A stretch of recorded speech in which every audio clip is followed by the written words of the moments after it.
Hey, everybody, welcome back to Engaging the Phenomenon. And today we have a special guest. He's an author, researcher, lecturer. I call him a phenomenon as well. Anthony Peake. Welcome, Anthony. Thank you, James. What an opening statement that is. I hope I can live up to that. Yeah, a, well, a phenomenon. Yes, I like that.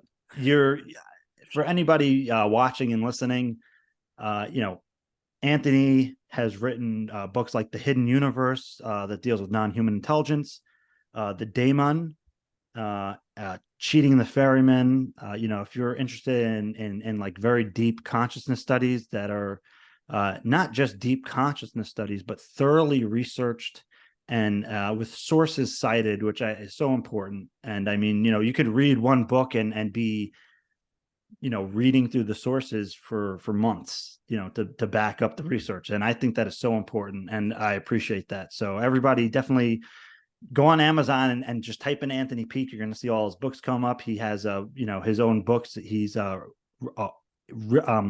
some on Audible, so you can listen to, and or if you like to read, you can read Kindle or paperback. So but again, thank you so much for coming on, Anthony. And I would like to start off with the discussion on non-human intelligence. So, given a lot of people listening to this are going to be maybe UFO researchers, but also people interested in consciousness studies. So, in regards to the UFO phenomenon and non-human intelligence, what are your thoughts on, let's say, actual entities, right? Like of an individual or sentience. So let's start with that, because I know in your book, The Hidden Universe, you talk a lot about egregorials, right? So let's start there. What is an egregorial? It's effectively a creative thought form. It's something that in magical traditions has been one of the aims of magicians for centuries, right through from the creation of tulpas, which is one of the themes that you get within Bon Buddhism in Tibet. And it's the idea that people can collectively create a thought form that then becomes independent of them. And it goes right back to quantum mechanics and the concept of wave-particle duality and what's called a collapse of the wave function. Now, by this, what we mean is that before a subatomic particle is measured or observed, it's a wave. And then on being observed or being measured, it becomes a point particle, which has a location in three-dimensional space. Now, this has always been a great mystery because it suggests that there's a direct relationship between not only consciousness, but consciousness intention and the creation of reality around us. Now, this is something that esotericists have known, as I said, for generations. I mean, for example, John Dee, the famous British alchemist come magician in the early Tudor period, under the reign of Elizabeth I, he was trying to bring out egregorials, entities from elsewhere. And it is argued that he managed to create some of these things. Now, the question that then fascinated me was well, if this is the case, can this be extrapolated to an analysis of experiences of entities? And I was particularly interested in a number of cases, which we won't have time to go into, but just one very quickly, was a case that took place in the early 1970s in Toronto, when a group of academics got together and they were interested by Ouija boards and the way in which Ouija boards, it's obviously there's an intention somewhere along the line that somebody may be pushing the board or pushing and spelling out the letters. But what they did was they then decided that what they would do, the group of individuals, that they would create a mythical ghost. And what they did was one of them went away and she wrote a narrative of a gentleman called William or Thomas Aylesford, who lived in Warwickshire in the Midlands in the UK. And he lived in the reign of Elizabeth I. During just after the English Civil War, so the 1670s, 1680s. And he had a loveless marriage, and then he meets a young gypsy girl, falls in love with her. He gets found out, and he kills himself. So it never happened. It never existed. But they then started to try and communicate with this entity using Ouija, and then they had manifestations. Not only did they have manifestations, but this being was communicating with them, and table turning took place, the whole thing. And if anybody's interested, there's a fascinating video on YouTube where you see the Owens and the other group members of the group on live TV in Canada, and you see the table moving. Now, this to me suggests that whatever these things are, whatever these entities are, there is a direct symbiotic relationship between our intentions of them and the way they manifest. And this can be seen in so many ways because they are very culturally biased. There's always been this idea that UFO entities have culturally mirrored society. So for instance, in the 1890s, you had the great airship flap in America, and the entities at that time were human, and many of them spoke in German because, of course, people could understand the concept of an airship and be slightly more advanced than their technology. And I believe this is what's taking place at the moment, is that we are in some way co-creating these, but they are independent of us. And just very quickly, the word egregorial is from the Greek egregorus, which means watcher. And it goes right back into history. And the idea that there are these watcher entities that use us to come through. So basically, that's the principle of the egregorial model. But I also argue that, in fact, reality is egregorial as well. And I call it egregorial reality, that we are also co-creating the reality we exist within as well. Yeah, and that's that. I'll call that in kind of like the bigger picture view, right? Like the bigger picture of consciousness. But so I'm interested in your thoughts on like the more like small form thinking, consensus reality, as just say like some of these UFO occupants, if I can call them that, right, as being like an individual sentience unto themselves. Yeah, they're both. I mean, that's the thing that intrigues me, because they seem to have independent action. And of course, one cannot get over the issue that there is physical evidence of UFOs, so you can't get round that. But if we then extrapolate to the broader model, that also would support within it. But for me, it's always the anthropological aspects of it and the sociological aspects of it. And if you look back over the history of ufology and the history of close encounters of the third kind throughout history, as I say, they seem to culturally move with our anticipations. For example, in the 1950s, you had the Nordics, and it's because, and we had the Space Brothers. And of course, an awful lot of the incidents that were recorded in that time seem to be, what Jacques Vallée and various other people would call the cosmic joker. It's as if there's a kind of a game being played, that the entities raise our expectations of them, just to then be ridiculous. I recall the famous case, because I've been into UFOs since the early 1960s. And I remember a very famous case, of the guy that is taken off by a UFO and he's taken into space and he's given pancakes by the aliens. And the funny thing was, they had his dog with him. And the dog, when it came back, was looking really weird. And he said that was because they left the dog outside the spaceship. Now, clearly, that couldn't have happened in the way it was described. But this guy had an experience. Then we have the Hopville goblins, and they're completely different again from the standard Greys. And the Greys then start to manifest, sometime in the late 1960s, 1970s. And of course, then extrapolated from the Communion by Whitley Strieber, and that whole imagery. But of course, the image of the Grey in my book, as you know, I discussed that particular image is virtually universal and has been universal since, there were recently cave paintings found in northern India, in the Orissa state. And inside the cave paintings, there are entities that we would identify as being Greys within the paintings. So there is something more to this. What it is, I don't know. Maybe we'll never know, but there's a great game going on. And that's why the great Jacques Vallée is the guy that really started that interest, the idea of the linkage between the supernatural and aliens. And of course, Jeff Kripal as well, there's various other people, Diane Paluska, there's a lot of people that are writing in this area at the moment. And it's something that really fascinates me. Yeah, I'm, and speaking to the idea of the egregorial, that gets a little bit into John Wheeler's participatory universe, It right? does indeed. Absolutely. Yes. And with that, I've been involved in something, it has a bad slant to it because of the association, but CE5, right? Or human initiated contact. A lot of people are using like the idea of contact modalities, like you mentioned before. It's not something new.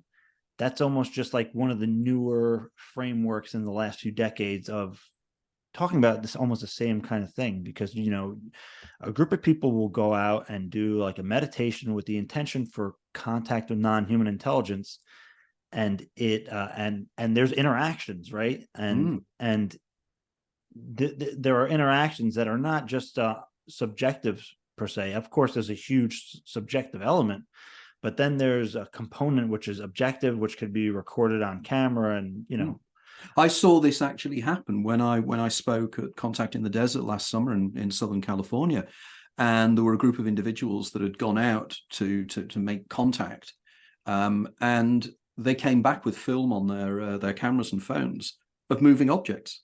Yeah. And I found that absolutely extraordinary. I'd never seen that done before. And I thought, this is it. They're anticipating it. And it happens. Right. And as you said, it's brilliant that somebody would mention John Wheeler's Participatory Universe, which is something I've written about extensively over the last 2 decades. And it's only now really becoming into vogue. And, the idea that we co-create reality. And of course, just for everybody listening here, if anybody's aware, John Wheeler was one of the world's leading quantum physicists and cosmologists. And he actually had this incredibly called the delayed choice experiment, whereby he proved scientifically that not only do we bring into existence the world around us by our observation of it, but he could prove theoretically that we bring into existence quasars that existed 2, 3, 4 billion years ago by something called gravitational lensing and an application of the twin slit experiment. And this is extraordinary stuff. And it means that it almost goes round on itself, why I think this is all so magical. And funnily enough, I was only talking to a really close friend of mine earlier on today about this, the way in which and she's an out-of-body person, and she's writing a new book on out-of-body experiences. And we were discussing about the way in which when you go into out-of-body states, you are technically creating that reality when you're in a hypnagogic state, when you're in a dreaming state, and you're creating it around you. But there are elements of it that you have not created. There are beings you will encounter in an out-of-body experience or a near-death experience, which is the subject of my new book, that seem to again anticipate what we want. I mean, for instance, in near-death experiences, have the being of light. I had that personally. Yeah. Really? Yes. Okay. And it was, we'll talk about that another time, because Okay. that's a whole conversation. But absolutely. So I'm looking forward to that. When is that book going to come out? It's going to be out early 2025. Okay, wow. So we got a ways. So people in that time can read your other 12 books. Yeah, at the moment, I've got 250,000 words for this book of notes and everything else, and I have to reduce that down to around about 90 to 100,000. That's the challenge, and I'm reducing it down for a specific reason, because I've discovered, that big books people don't tend to want to read. They tend to want something smaller. So I might come out with 2 books, or I might just reduce it all down. But yes, that's going to be the subject of it. But I've been writing about near-death experiences again for 2 decades. So.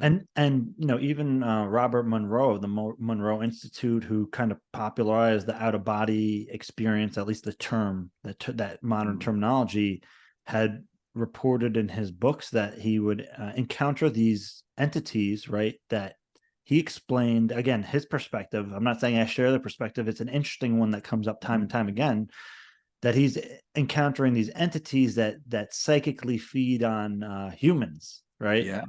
So, and that's a theme that comes up in it does. It's again, I know we're slightly getting off topic here, but it's a fascinating idea that somehow they feed off fear. They fear the fear itself. Whatever neurochemically we create is something they feed off, and again, there is a guy called Paul Eno, if you know Paul Eno, who's quite close to, he's up in Rhode Island, The name sounds familiar. I think I probably Okay, heard it in one of your books. oh, That's he's a fascinating researcher. And again, he does the work, you know, where he says that the entities themselves are created out of plasma, and right. they manifest themselves via plasma.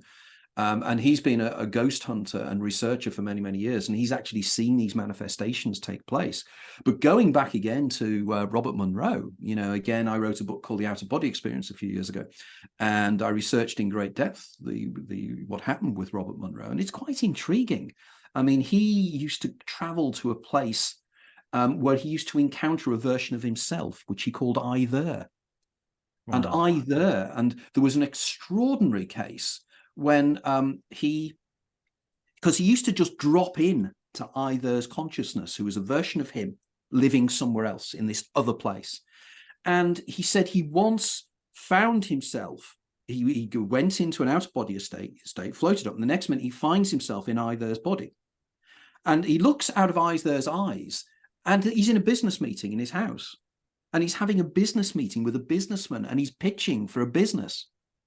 And he doesn't know what he needs to talk about, because suddenly he's dropped in to somebody else's body. And he said he could see I there's wife looking at him going, "What's wrong with you?"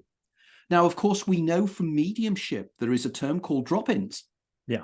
Where entities drop in when a medium is doing one thing, another entity or something, a presence will come in and take over. And again, the phenomenon, one of the things I think is the most important thing, and I think I'm one of the few writers that's doing this. We can't restrict ourselves to just the UFO phenomenon. Right. This phenomenon is massive, and it touches all areas of human experience. Yeah, you almost read my mind there, because I was going to caveat that in when you finished saying what you were saying, but you did it for me.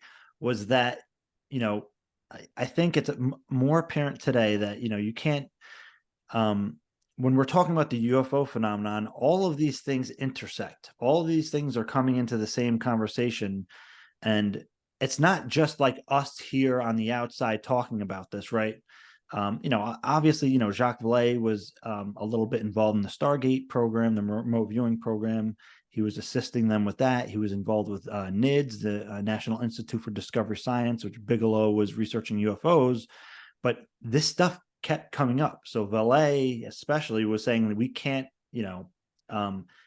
let's not just try to compartmentalize it, because it's easy to have an easy conversation about metal discs and flesh and blood extraterrestrial beings.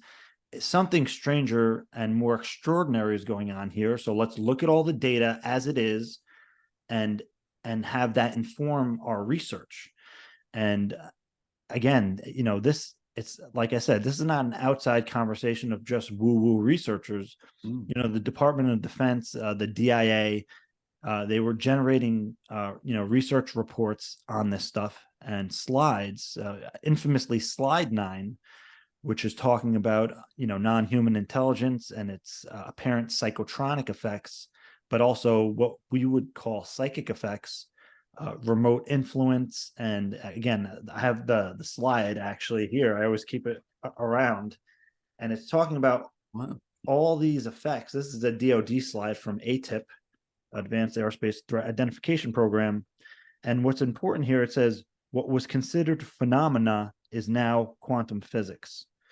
Because these researchers had no choice, for the DIA had no choice but to start cataloging all this stuff, because it was what was occurring during their investigation into UFOs. So it's connected, right? And we have to look at it in a bigger picture frame to better understand it, I think. I think you've hit the nail on the head. I think one of the major issues, and I'm sorry for just butting in there. No, go ahead. One of the major issues, one of the bees in my bonnet, is that, the term quantum physics and quantum mechanics is dropped into new age parlance all the time, without necessarily understanding the subtleties of exactly what quantum mechanics is actually telling us about the true nature of reality. Now, I very much make it my business to understand as far as I can as a non-mathematician what quantum mechanics is telling us. And I have a whole library of books on quantum mechanics. I've done courses on quantum mechanics and everything else as well. So I do understand the principles. And it worries me sometimes that people get too carried away with it, because you don't need to. As Richard Feynman said, it's bloody weird anyway. whatever we are dealing here. And I find it extraordinary that materialist reductionist physicists will happily and glibly say that anything that can happen will happen, as Brian Cox does in one of his books, but will be a denial of the implications of those statements. Right. The idea, I do not believe in telepathy, I do not believe in precognition, but I believe that in Everett's many worlds interpretation as a solution for the cosmic anthropic principle, because there is only two options available. As John Wheeler argued, the universe seems to have been fine-tuned to the evolution of consciousness right from the very first nanoseconds of the Big Bang. Even the balance of matter and antimatter had to be slightly more matter than antimatter for the universe to come into existence. Now, either the universe got it right first time for consciousness to evolve, or there are billions and trillions of universes, and we just happen to live in the Goldilocks zone where we should be. There's a famous line by, I love quoting this one, it's by Douglas Adams, the English writer, and he mocks in one of his novels, I think it's one of his later novels, where there's a puddle in the ground, and the puddle's just lying there, and it's thinking to itself, and it's thinking, God, isn't the universe amazing?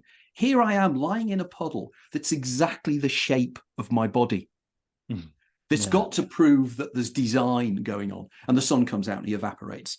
And I thought that was a perfect dissing of the cosmic anthropic principle, but it's so flawed, because the implication is, well, still, where did the rain come from? Where did the hole come from? There's lots of other questions that need to be asked there.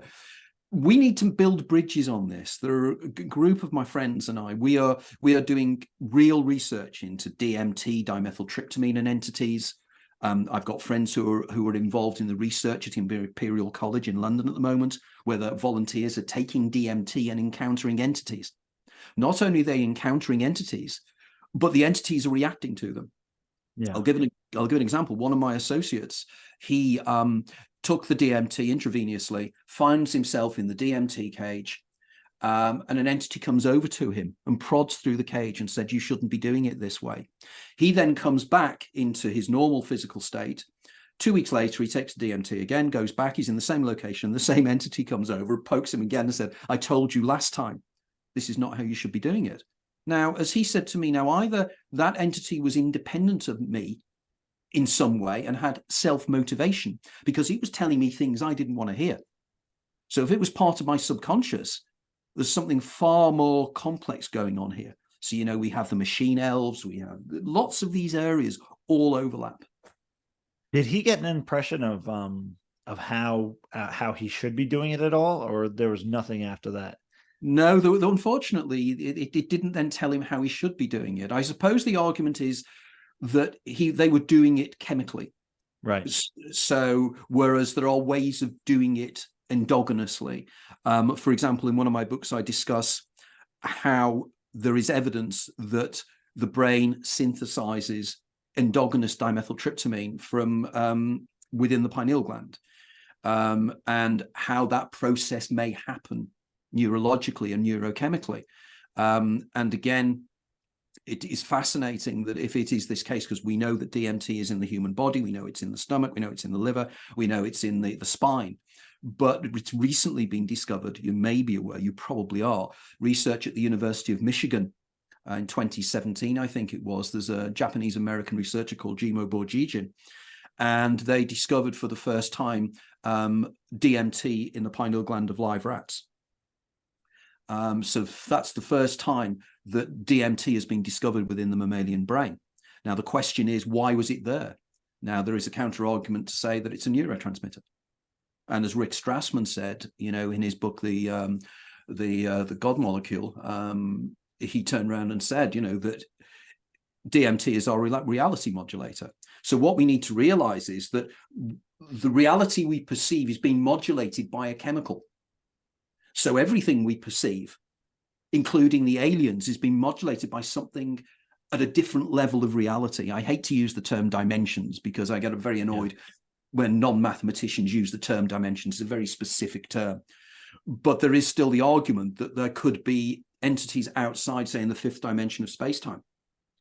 who can somehow manipulate reality in such a way to come into this reality, and could use the DMT as a facilitator to come through in some way or other. It's all very fascinating. Right. Well, and it's I think kind of like the idea that, you know, the DMT augments our perception in the way where we can perceive higher dimensional realities, higher spatial realities, you know, they're there, but you know, our senses are limited for our survival capability. Yeah. So we're not necessarily perceiving things that are they're there all the time. We're just not interfacing with them.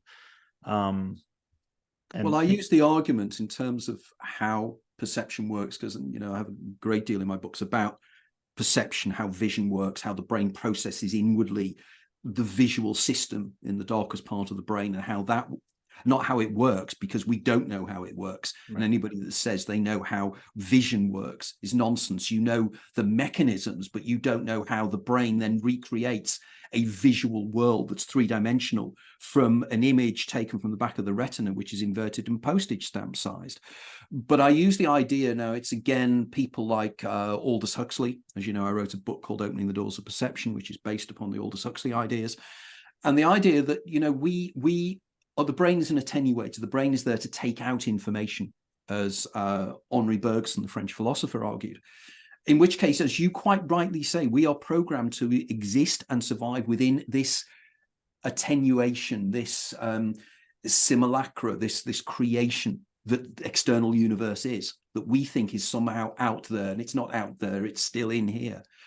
And I use the argument of the electromagnetic spectrum, and how small a part of the electromagnetic spectrum we see. And this is the bit we think is the visual world, and everything is just like that. When we know that the color red doesn't exist, it's just a particular, what the brain interprets as a particular vibrational state of electromagnetic energy is red, but red doesn't exist anywhere. Right. And I argue that, imagine that the electromagnetic spectrum from gamma rays to radio waves starts in a small, is the length of the Mississippi River, which starts in a small lake up in Minnesota and comes all the way down to the center of America, comes out in the Gulf of Mexico. What we believe to be the visual system and the visual universe is 1.5 inches, about 8 miles south of Hannibal, Missouri. The rest of it is terra incognita. We don't know what it is. Our visual systems are not attuned to do that. You know, as a very famous philosophical paper written a few years ago, what is it like to be a bat? You know, the visual system, how a bat perceives reality is completely different to us. But there's no, you can't be chauvinistic about this. Our viewpoint is no more valid than the viewpoint of a rat or a bat, or, you know. So we really have to start, and I hate the term, we start to be thinking outside of the box here. You know, we need to be joining the dots a little bit more, not just sitting there going, because my science cannot explain it, it doesn't exist. Yeah. And we can't even explain consciousness. But the argument is, oh, we can't explain consciousness now and how inanimate matter creates consciousness and in the brain, but we will be able to in the future. This is a term, it's called promissory materialism. You know, I'm sorry, it was Popper that said that. Or John Eccles, it was John Eccles, I think, promissory materialism. But the idea is that you can't, you know, consciousness is a completely different thing from an epiphenomenon which you have within chemical reactions. You know, one could argue that water is very different from oxygen and hydrogen, but oxygen together and hydrogen together, who are gases at a normal temperature, put them together and they become a liquid. And a liquid that has wetness, and the wetness is an epiphenomenon of bringing these molecules together, these atoms together to form the molecule. And the argument is, and this is the same with consciousness, that, you know, there's a certain complexity and a certain way in which molecules come together in the brain, reacting in electromagnetic fields, and spontaneously consciousness comes out. And my argument is, what, by the addition of one quark, you know, by the addition of one molecule, by the addition of one bit of complexity. But it's completely, you know, consciousness is non-physical. Consciousness has no extension in space. Consciousness is a self-aware something that supposedly comes out of inanimate matter. As Chalmers said, David Chalmers said, it's the hard problem of science. And we have to look at this. We can't pretend that consciousness, like the eliminative materialists, like Daniel Dennett argue, that consciousness doesn't exist. They genuinely believe that consciousness, we are fooling ourselves into thinking we're conscious beings, just because it doesn't fit in with the science. We're like the medieval schoolmen with their epicycles, trying to explain retrograde motion of the outer planets in the 14th and 13th centuries. They had all these models for it, epicycles, and technically they worked, but they weren't the answer. The answer was that the sun was the center of the solar system. Then everything worked properly. And I think our science now has gone off on a limb, and we don't understand dark matter. We don't understand dark energy. We know that 94% of the universe is missing, but we don't know what it is. We're suffering from this massive hubris that somehow we are the epitome of science. And of course, we're not. We're not even at first base, but we are categorizing ourselves in a specific materialist reductionist worldview, and everything that's outside you can't even look at. And if you do, you lose tenure. Well, and that's what I find so fascinating about the UFO subject, right?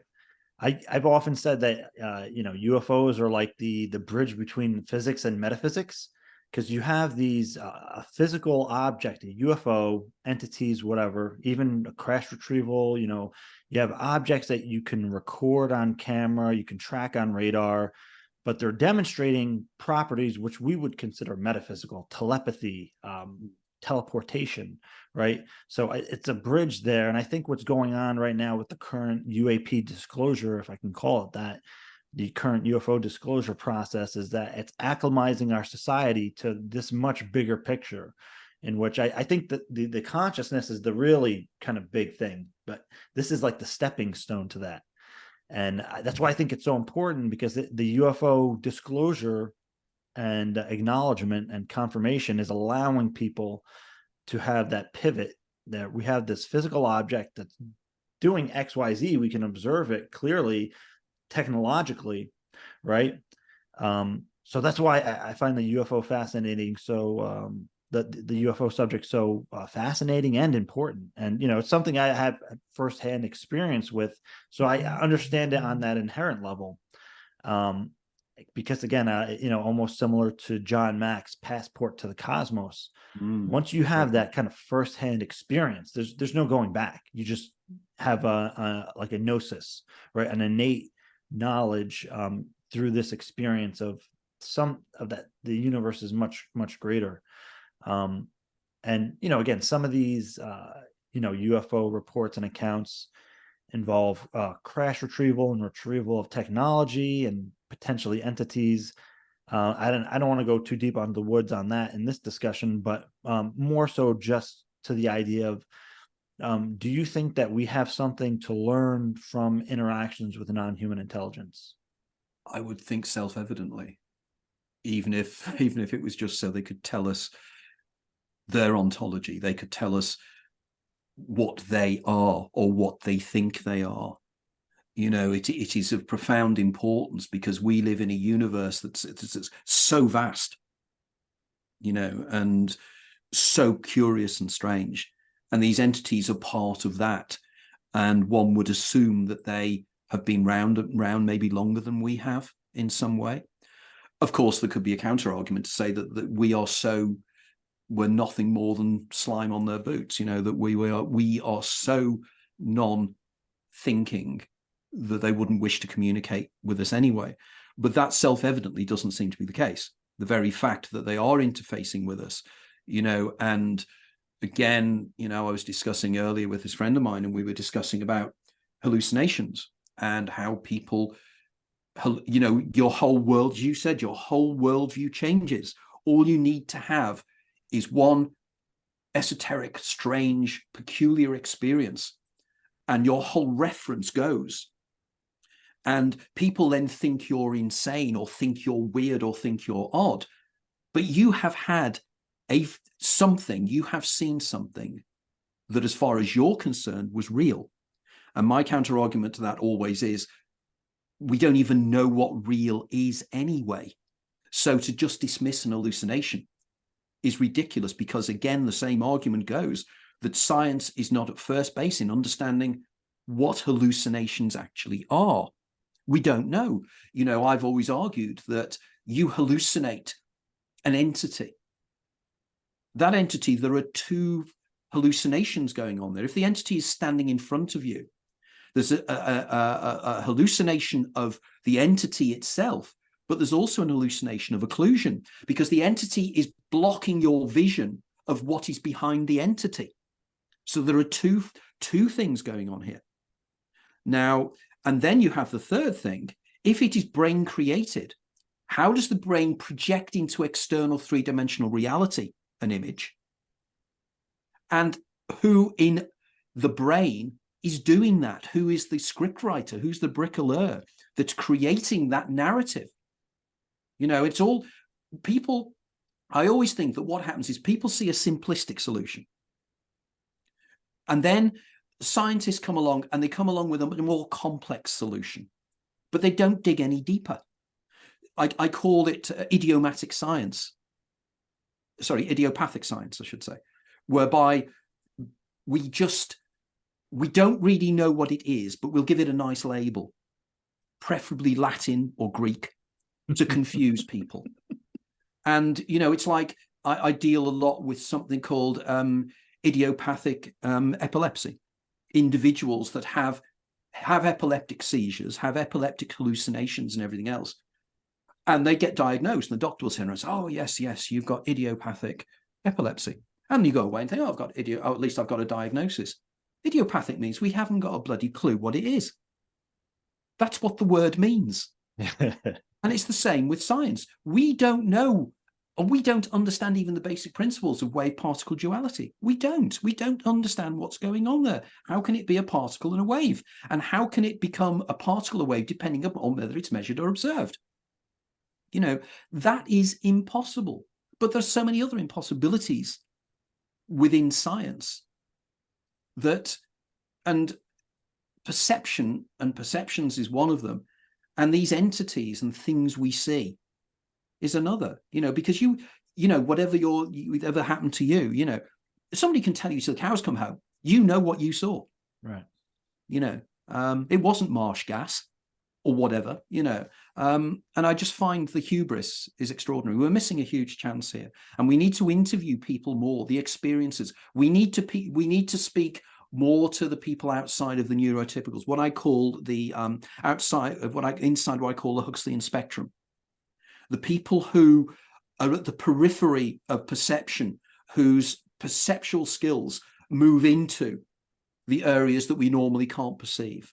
People who experience temporal lobe epilepsy, people who experience migraine, people who experience schizophrenia, people who experience autism, people who experience Gershwin syndrome, people who experience dementia. All of these areas, the doors of perception are opened, and the attenuating ability of the brain is taken away. And what do they see? They see entities, they see ghosts, they see weird things. My mother saw a grey. This story, have you heard of this story? Yeah. Okay. Do you want me to repeat it? Yeah, sure. Absolutely. Okay. Because this is extraordinary. My mother was never interested in my interest in UFOs, never. She would poo-poo it, complete nonsense. She lost her eye with malignant melanoma, so she was losing her eyesight.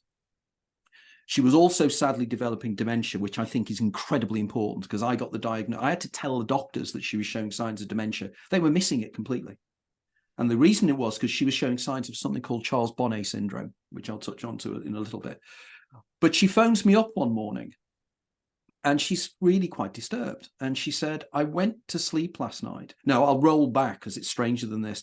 The night before, a few days before, her and my aunt were walking onto the village they lived, where my mother lived. And they saw a UFO. My mother saw a UFO. She saw a smoke circle move and then go into a what she called like a hoop, and then fire off towards North Wales, nearby where she lived.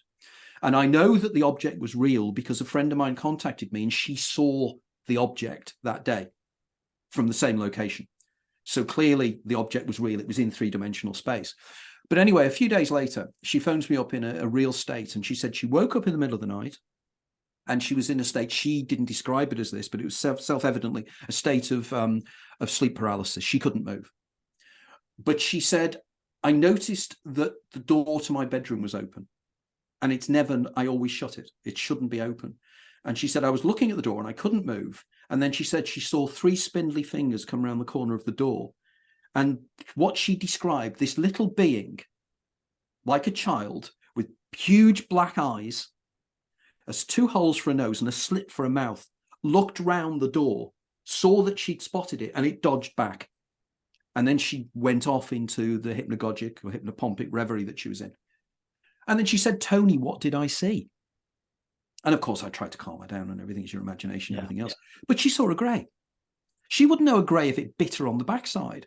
But she was developing Charles Bonnet syndrome. And Charles Bonnet syndrome is hallucinations where you see entities. And it is a direct relationship with the development of dementia and the Lewy bodies, the destruction of the Lewy bodies inside the brain, inside the neurons. So there's something distinctly happening here. People do see these things, and they are real as anything else can be, and we need to listen to them. Yeah, and a good example of somebody trying to look at the science of it. Again, this is early stages and this is preliminary, but Dr. Gary Nolan, along with Dr. Kit Green, they were doing a study on the caudate putamen, which is a place in the brain by the basal ganglia, and they almost found it by accident, with the help of Hal Puthoff, was that people were having hallucinations, people were having UFO events, and they were doing MRIs, and they found that a hyperconnectivity in this area of the brain, which ends up being involved with intuition, which at first they didn't really know, but they looked and they found research papers that said, yeah, this, it's involved with, how your movement and being able to coordinate like that, and intuitive, high performance and high intelligence. And through this, they ended up finding that a number of these people that were in the remote viewing programs also had this hyperconnectivity. Wow. Yes, right. And wow. But it's also people having UAP encounters. And so could this potentially be an enhanced intuition, and where you're able to perceive a broader spectrum? Again, it's preliminary stages, but then they had the study being recreated or peer reviewed by Harvard.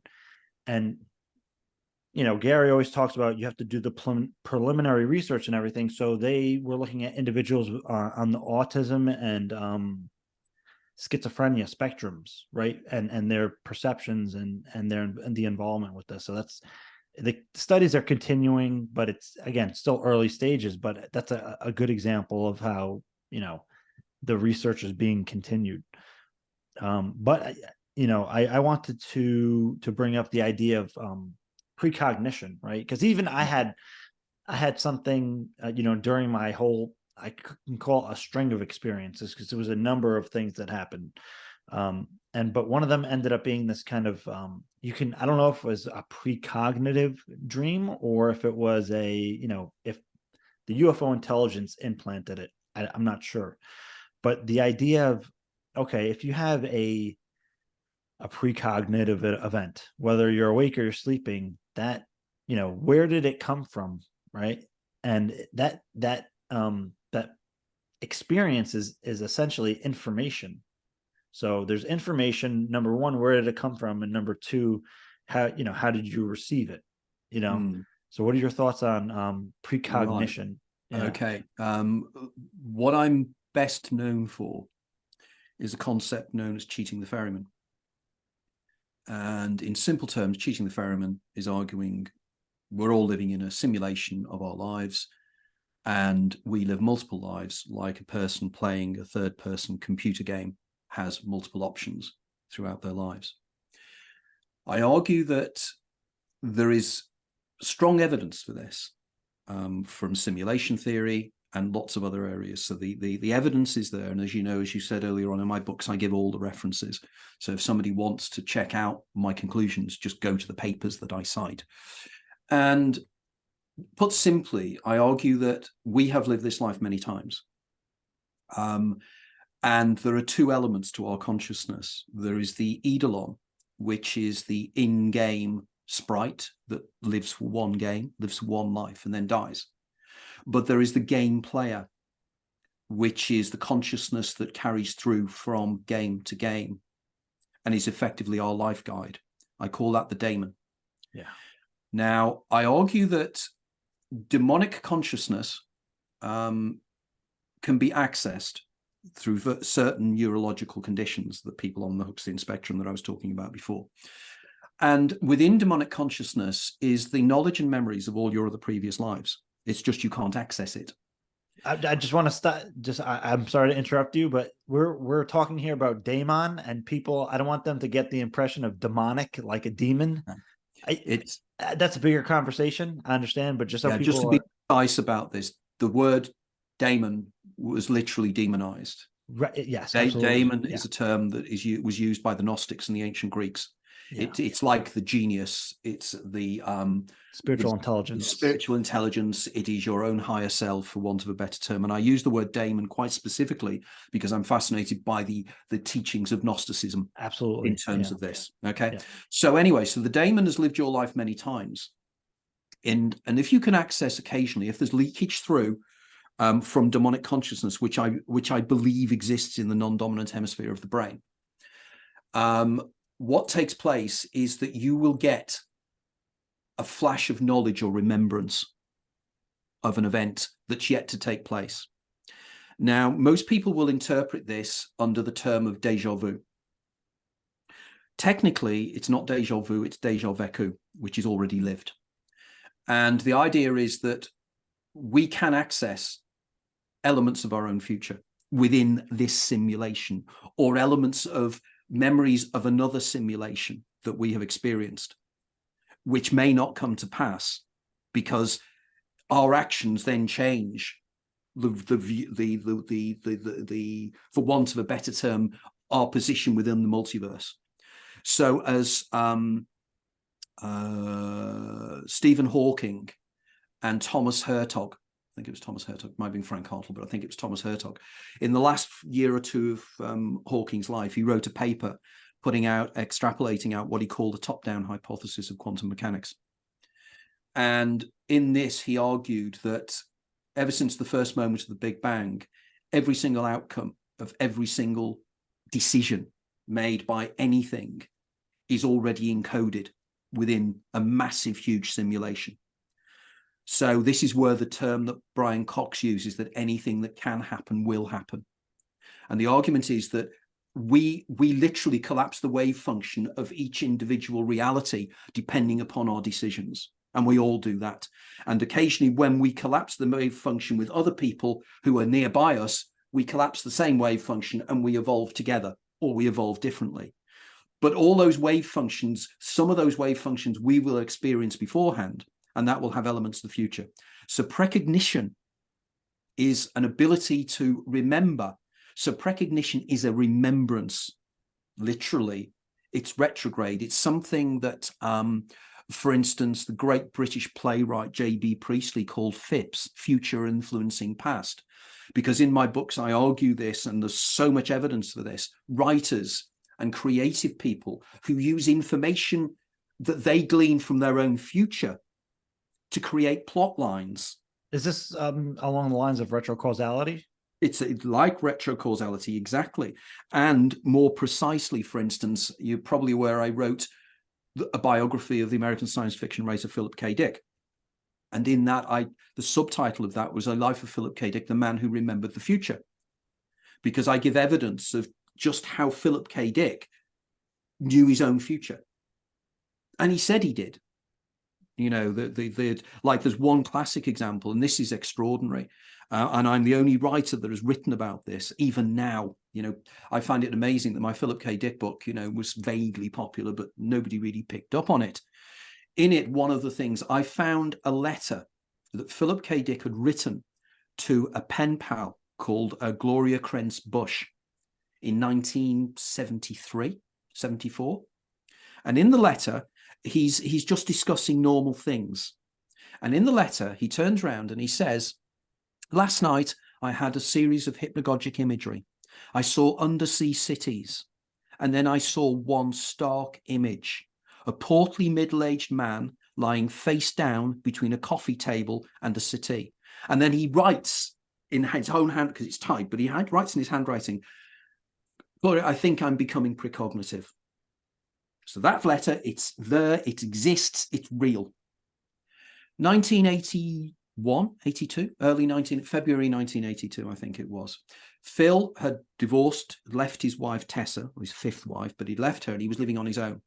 And he was involved in a book club with people like Timothy Powers, the science fiction author, when he lived in LA. And they used to meet every Tuesday evening. And this particular Tuesday evening, Phil didn't turn up.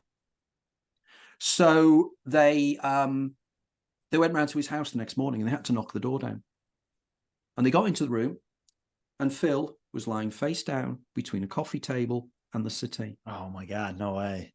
Shivers down the spine. That is absolute proof beyond any proof you can imagine that he was precognitive. Now, I spoke to Tim Powers, confirmed to me the circumstances, because Tim was the guy that knocked the door down to get in. There were witnesses to this. Now, Phil didn't die then. He was unconscious. He'd had a stroke, but he died, I think, on the Saturday or the Sunday. Now, that's extraordinary. Now, not only that, but he has so many incidents in his novels where he writes a plot line and then many years later he experiences it. There's a novel called Crying My Tears, the Policeman Said, where he has a character go to an all-night gas station. And when the guy's at the gas station, a black guy comes over and asks for money. And the character realizes this guy is desperate, so he gives him some money. And the guy goes off.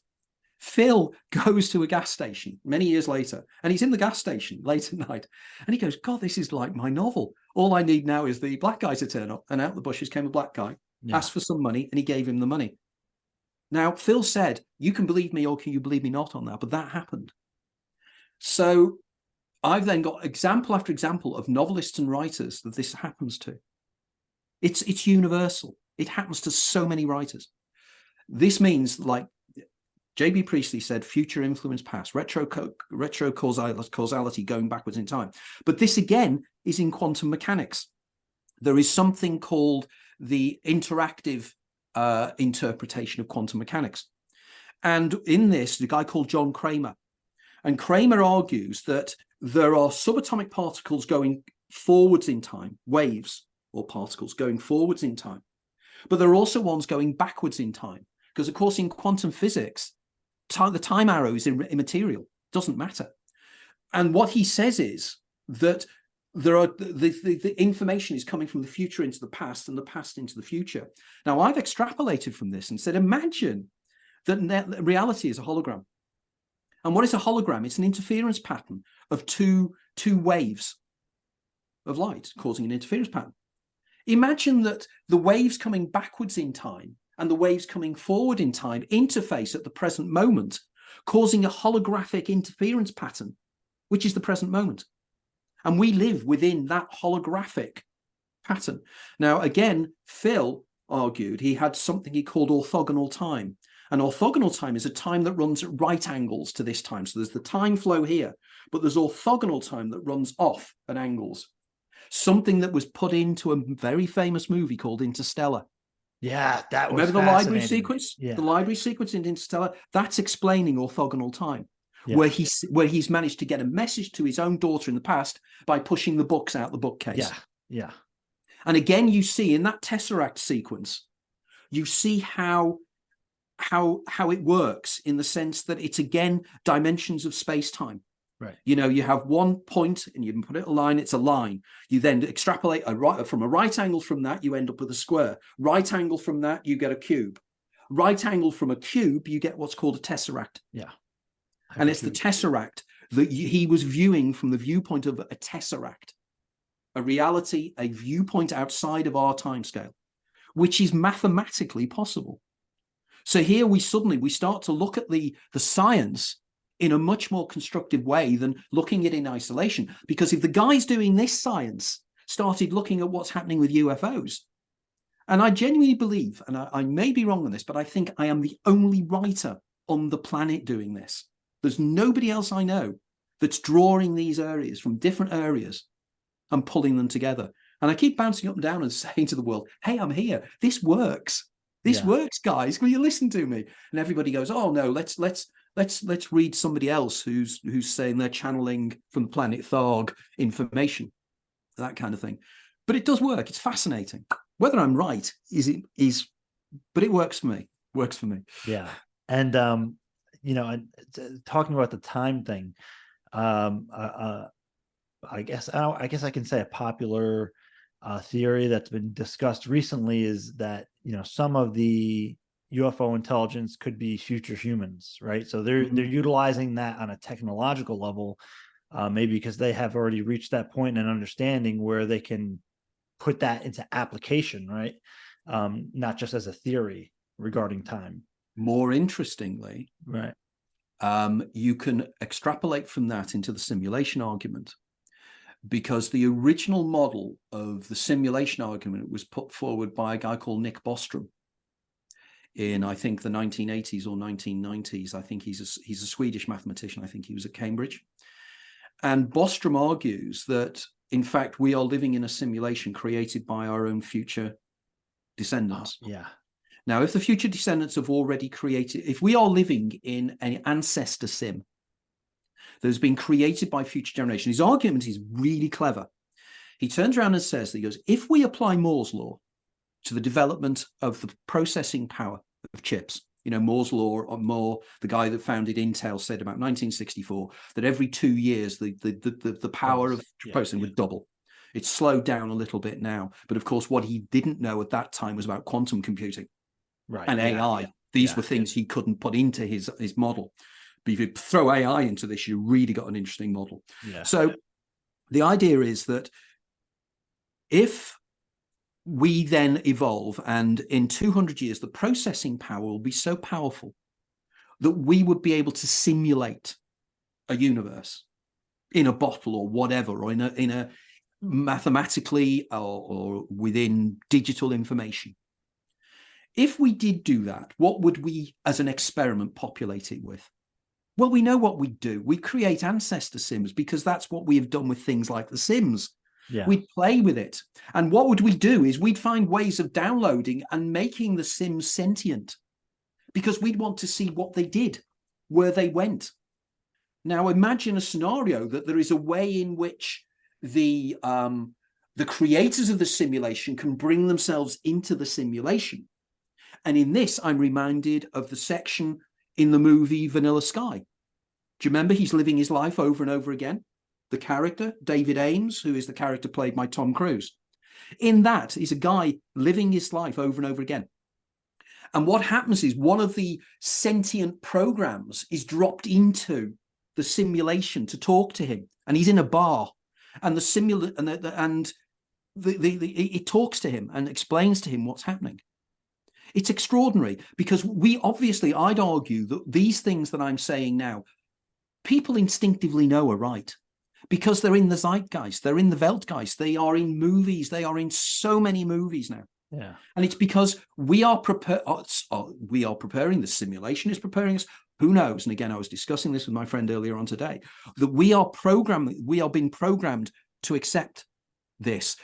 30, 40 years ago, we didn't have Oculus Rift headsets. We didn't have VR. We didn't have AI. Suddenly, we've got all these things now. And you go, this reality I see remind me. How do I know this is not a simulation? And you can't. There's no way you can know, because your brain is the thing that is feeding you the information from external stimuli. There's a ground argument to say we are existing in a holographic mathematical universe. Not only that, but you can do the science of this. They even know how this is being processed. It's to do with black holes And it's to do with the information that is lost if you drop information into a black hole.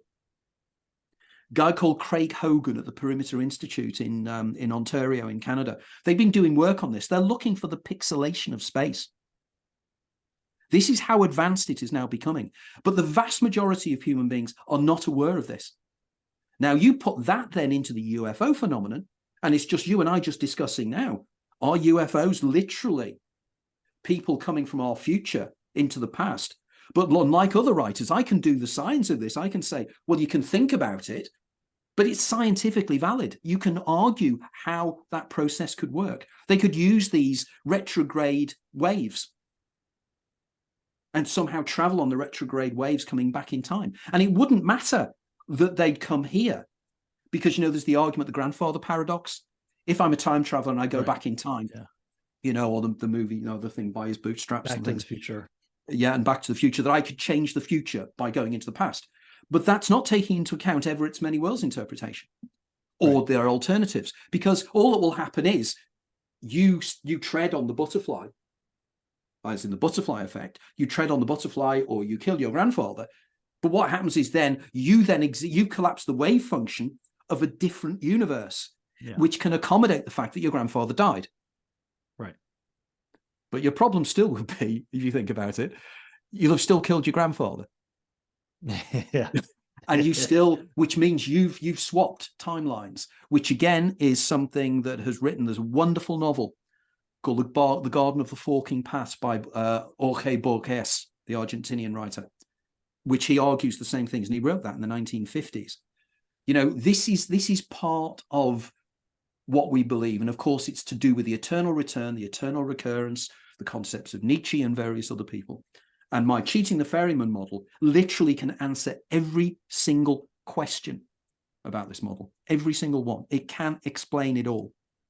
And now that you've bounced my ideas off of UFO time travelers, it makes it even more interesting. So I'm thinking, God, I've got another book there. Yeah. Well, you know, I know you only got a minute left, but I wanted to ask you one more question, and that's in regards to the Damon, and maybe an idea of, you know, is it possible that some people having, you know, UFO encounters, contact experiences, even precognition or out-of-body experiences, and all those, I guess, phenomena, right, are in some way interacting with their daemon?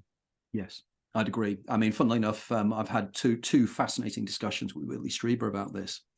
And Whitley Strieber is really intrigued by my concept of the daemon because of his encounter with an entity, I think again took place in Toronto, the Master of the Keys, I think he called it. Right. And this entity just appeared in his hotel room and told him things. And I know that he has had tests for temporal lobe liability and everything else as well. And I believe that the daemon is manipulating us sometimes, maybe, in certain ways. And I just wonder whether demonic communication is linked in some way with the way we perceive entities, as well as if they're almost external extrapolations of our own subconscious. Now, what I argue in terms of how to explain this, because people will turn around and say, well, if you live the same life over and over again, how can you possibly explain past life memories, for example? You know, which is one of the major things that people say to me when they come across my work, say, yeah, but you can't explain past life recall. Well, actually, I can. I argue that there is the computer simulation idea. So you have the eidolon that lives its life once. Then you have the daemon that lives its life many times, and it plays the game for you. And of course, what this means is the daemon is like Connors in Groundhog Day. Every day he learns more about his environment. Every lifetime, the daemon learns more about its environment or its eidolonic environment, and it uses that information to help its eidolon negotiate the simulation, the game, or the instantation, as Andrew Gallimore calls it. So, but I then argue that, and this I can't do the science of this, but I then argue that above that, and in my new book, I'll be discussing this, and I did in my Cheating the Ferryman, my last book, this one here, in the last chapter, I discussed these ideas, is that at the next level up, there's something I call the Uber daemon. And the Uber daemon is the memories of all of the games played by all human beings throughout history. And that entity is effectively the collection of all the daemons. So a daemon is actually an emanation of the Uberdaemon, and an eidolon is an emanation of the daemon. Now, this again is so many esoteric traditions believe this. You know, it's always trying to get in tune with your higher self. Right. I'm doing the science of it. This is what they're trying to do. You're trying to access demonic consciousness to generate power. Now, the greater area is the equivalent of what Carl Jung would call the collective unconscious. But I extrapolate from that and say, but it's not just Carl Jung that argued this. Within Judaism and within the Kabbalah, there's a concept called the Or Ein Sof. And the Or Ein Sof is the collection of all consciousnesses. Within Hinduism, there is Brahman. And we are all a dream of Brahman. And Brahman is everything that there is. But then I argue that then there's another level, because every species will have its own Uberdaemon. And I argue that within, that's why you have past life memories, because when you're hypnotized, I know because I talk to professional hypnotists and friends of mine who one of them is actually a professional past life regression guy. He earns his living doing it. And he is in total agreement with what I'm saying here. He has evidence from his own research on this. What's happening is you're attuning into the Uberdaemon. You're attuning into the Uberdaemon all the time. So when you're hypnotized, your brain attunes, sleeks out and attunes into this lifetime of the humanity memory. And it just latches onto something. It'll latch onto a memory arbitrarily. And this is why people believe in reincarnation. And technically, reincarnation from different lives and different identities can work if you reincarnate within the Uberdaemon world. But when you're in the daemon world, you can only reincarnate as yourself. So you reincarnate as yourself, then you move up to reincarnate as other people, if you wish. And then, of course, the whole argument is within Buddhism and within everything else, it's to become a bodhisattva. It's to live the perfect life, as Connors does at the end of Groundhog Day, doesn't he? He moves on. That's because he's become a perfect human being. And then you have a choice as a bodhisattva of either going back into the game to help others and become an enlightened human being, as it were, which again is cited in many, many novels and books, the idea of somebody coming back in to help others with knowledge of what's going to happen. But then you move on higher, and I have something I call the Godemon. And the Godemon is the consciousness of everything. It's the singular consciousness. It's what Bill Hicks said in his famous monologue. Yeah. Here's Bill, young man on acid suddenly realizes that matter is just energy slowed down to walking pace. And we are all one consciousness experiencing itself subjectively. Now over to Bill for the weather. Yeah. That is brilliant. And it is so accurate. This again is evidence that I have that this is so ingrained within the zeitgeist, we don't even see it. Yeah. It's there in plain sight. It is so obvious. And that's the model, basically. And I think that's where the UFOs come in, because the UFOs are within probably these higher levels of consciousness and are dropping back in one way or another. Because the daemon is, I argue, the daemon is spirit guides. When mediums have spirit guides, it's the daemon. People hear voices, it's the daemon. How does the daemon know the future? How do the voices know what's going to happen? Well, because they've lived your life before. They know it because they've lived it. Then you attune higher up and you can get even broader knowledge, which is what people, when they go into deep levels of concentration, they attune into. One final example, for instance, there's an associate of mine who has temporal lobe epilepsy.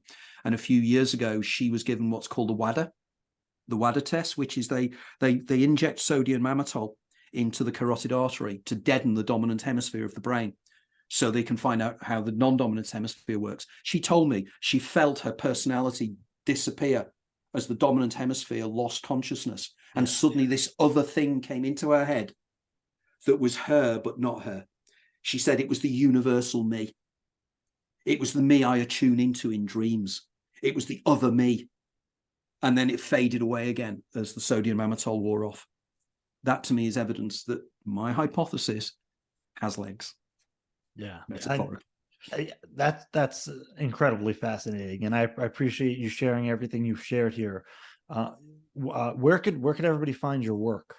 Right. Okay. In terms of my books are in libraries. I mean, I say to people, you don't have to go out and buy my books. You can go into your local library and you'll either find a copy or copies of them, or you can order them from the library. So it would just be a cost of paying a few pence or a few cents to get them delivered to you. You can go into, they're all on Amazon. You can order them from bookshops. Some bookshops do have them on the shelves, both in the UK and the USA and Europe. My books are in virtually every single European language, both minor and major and minor. Two of my books recently came out in Greek, for instance. You can find my books on Audible. I had to audition to read my own books on Audible. That's crazy, but yeah, it's very true. But if you really want to help me, buy the books on Audible, because I get a lot more, because I'm also the talent that does the reading. You can also, it's on Kindle, it's on ebooks.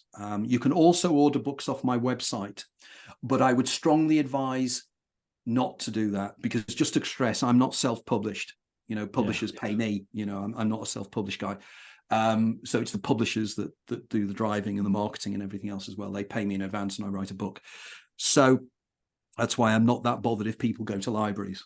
It's not. I'm going to say Amazon's probably the way to go for most people, because it's so universal. But if you go off my website, the word of warning is, if you're in the States, yes, I can send you signed copies of my books, but because of the postage costs these days, you're going to pay as much as the cost of the book just to have my signature. Now, if you want my signature, that's great. But if anybody is interested and wants to meet me and wants to know more about it, I'll be speaking in Indian Wells in California at next year's Breaking Contact in the Desert.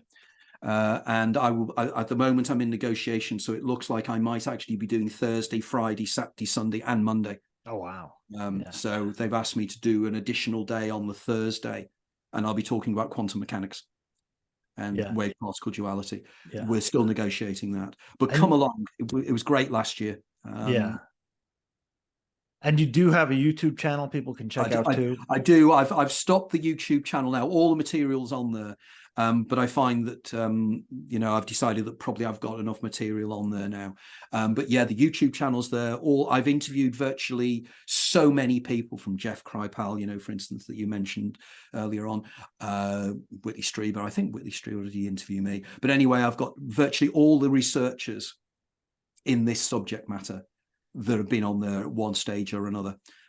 So please check it out and have a look at it as well. There's some good stuff on there as well. I'm going to put all including a live incident where I tested somebody who has superior autobiographical memory, where she remembers everything that happened in her life. Yeah. And we tested her live. There's only one of 8 people, I think, in the world that has this. She remembers everything. Yeah. And what happened was, while we were live, I tested her, and I turned around and I said, I understand that you love Harry Potter. And she said, yeah, I've got all his books. My assistant on the show has got a daughter who likes Harry Potter. So I asked my assistant to take a book off at random from the bookcase, open it at random, and read the first 2 or 3 words of a paragraph. She only got 2 words in. The girl read the whole paragraph out from her mind. I did that live. Yeah. That's the power of the human mind.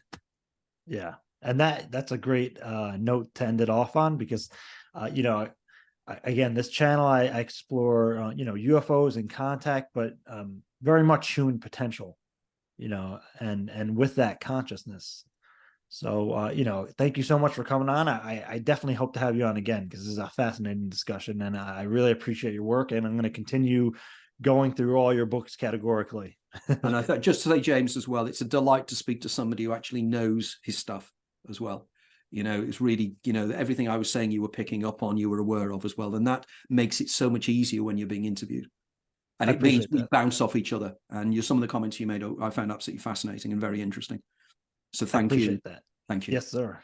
Yeah, thank you so much. So I look forward to speaking to you again. And everybody be on the lookout for Anthony's work and his appearances. Take care. Thank you. See you.